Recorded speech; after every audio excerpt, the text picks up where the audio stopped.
You know, I remember it as if it were yesterday. I mean, you know as well as I that events from our childhood shadow our lives, so that an event that first begins as a vague memory, at last we confront it, well, and come face to face with, well, the terror, I suppose. I mean, events that we rarely speak about. In fact, events that often remain. Oh, but now, surely I must speak about the very real fish threat that hangs over our lives day in and day out. I mean, after all, our streams were not always contained in those great round culverts under our streets. Our rivers were not guided so carefully down those concrete channels, though obviously those efforts have made us safer. But when I was a young man, I turned away from self-knowledge. I would move every few years, telling myself rationally enough that I was looking for new opportunities, some new life, ignoring the fact that I know that we must finally become face to face with our past for there to be any chance of healing, for there to be at last surcease. I remember one time I had moved to Wenatchee, Washington. It was in the late winter, so the snow and the skiing was gone. When one day, and here I remember it specifically, it was a Wednesday. I mean, the middle of the week, when half the population packed up and left town.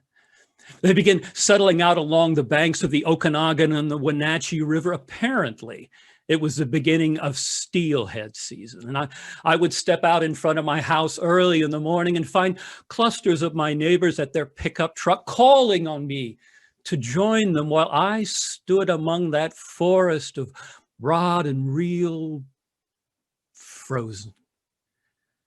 Finally, having to admit to myself, well, I guess as I'm admitting to you now, that I had always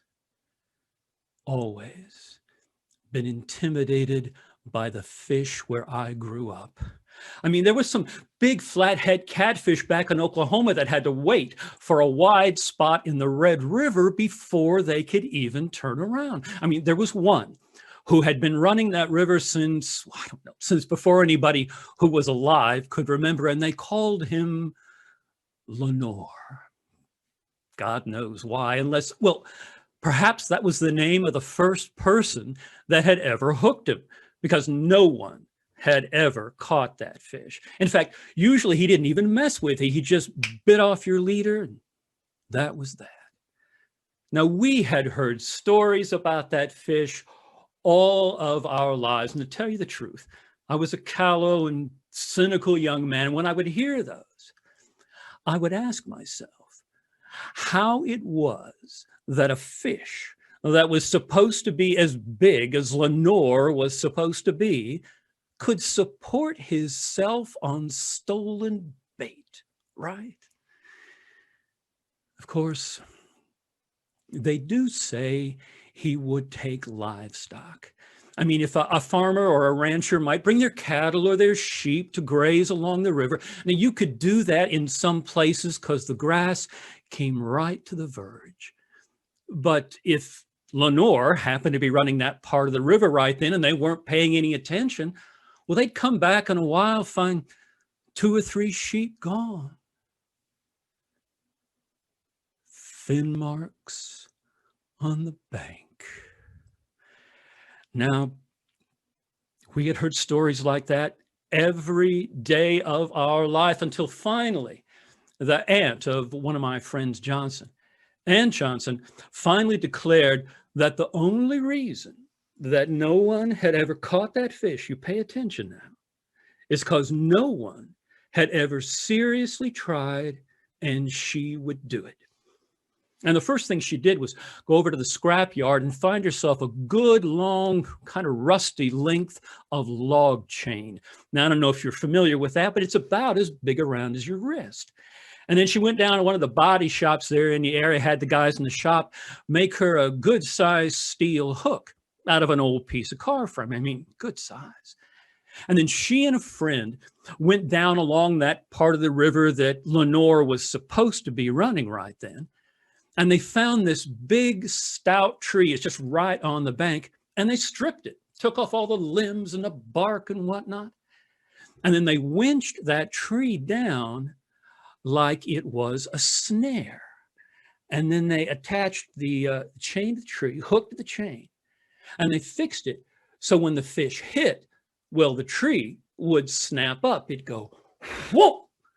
And that would set the hook, you understand.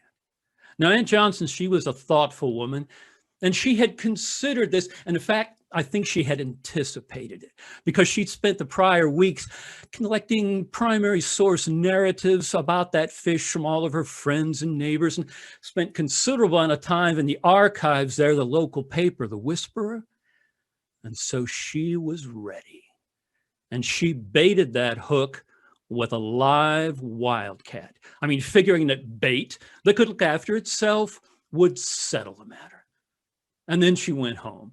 I mean, Aunt Johnson, she didn't have time to listen to stories about the fish, much less wait for the fish itself to show up. Now, they came back the next day, not the first part of the day, because if I remember right, one or the other of them had something more important to do. Who knows, right? Well, unless it was Saturday morning. And that's when Aunt Johnson usually had her hair done over, a Becky's shop, which is like right along the Little League ball field there. Anyway, they came back the day a little bit later, and they found that big, stout tree jerked up by the roots and drug halfway into the river. And they looked out, and they couldn't see anything moving, but they couldn't be sure because a mist had come up on the surface of the river and it was lapping up against the bank. And so Aunt Johnson, and this is so like Aunt Johnson, she crawled out along that tree till she could get a hold of the chain. And she gave it a jerk. And it was weighty, but there was no fight. And so she backed and she pulled that chain. And she backed and she pulled until she got back on the bank, and she and her friend just leaned into that log chain. And sorry to have to tell you that after all of this, but they did not catch Lenore. They did, however, hook 75 pounds of his upper lip. Now, I know what you're thinking, and you remember I was that cynical young man, and I reacted the same way. I just snorted right in her face. But Aunt Johnson, she was a friend of the family, and she took me home and she showed me. She had stuffed and mounted that 75 pounds of upper lip and hung it on the wall of her den. And as I stood there gazing at that, fish lip, I developed a considerable amount of respect for that creature, because even stuffed, mounted, hanging on the wall of Aunt Johnson's den, that 75 pounds of upper lip had a sneer on it. And I am not embarrassed to tell you that I became a vegetarian shortly thereafter, and I'm probably less proud to admit to you that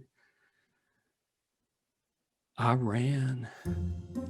And I had been running ever since, looking for some place safe, first in small towns and then in larger places, until finally I settled in the big city, because I knew underneath me there would always be great round culverts, and any nearby river would be guided so carefully through those concrete channels.